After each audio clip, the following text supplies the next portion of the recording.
ito ay rated SPG. Striktong patnubay at gabay ng magulang ang kailangan. Maaaring may masiselang tema, lengguwahe, karahasan, sexual, horror o droga na hindi angkop sa mga bata.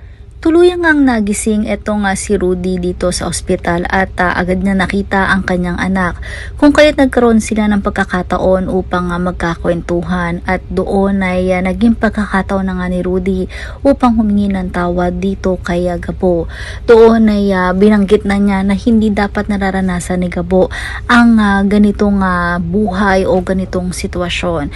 Na ipinagtakahan naman ni Gabo kung kaya't paunti-unti ay ikinuwento na nga ni Rudy ang tunay nilang nakaraan ang nangyari dito, kung saan ay tinanong muna niya si Gabo kung natatandaan niya nga ba ang kanilang buhay noon, kung saan ay umuo naman si Gabo sapagkat tandang-tanda niya pa ang iba sa mga kaganapan noon at kung ano nga ba ang mga nangyari, kung kaya't ikinuwento ni Rudy ang pinagmulan. So makikita nga natin dito sa kanilang nakaraan na tunay na magkaibigan etong sina Rudy at Ricardo. So kasama rin nga nila etong si Mariano Zafra, kung saan ay parati rin naman silang nasa club at doon ay makikilala nila ang ina ni Gabo, kung saan ay isang dancer nga dito sa club na ito.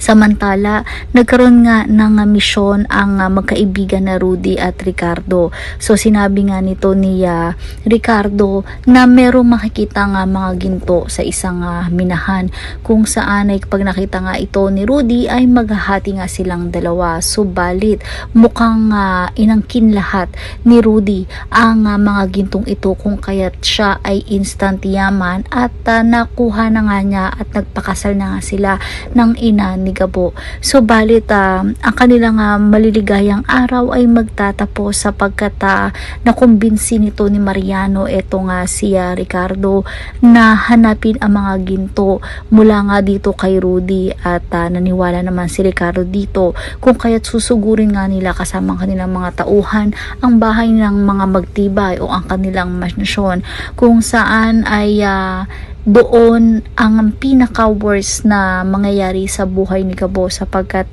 doon na nga magtatapos ang buhay ng kanyang ina. So galit na galit nga itong si Ricardo at sinabi niya pa rito sa nanay ni Gabo na bakit si Rudy ang pinili nito kaysa sa kanya, kung kaya isinumpa ni Gabo na kinakailangan makita niya ang lalaking ito upang maghiganti siya sa kanyang ginawa. Yun ang mga dapat nating abangan sa mas matinding aksyon dito nga lang sa CCM si Gabo.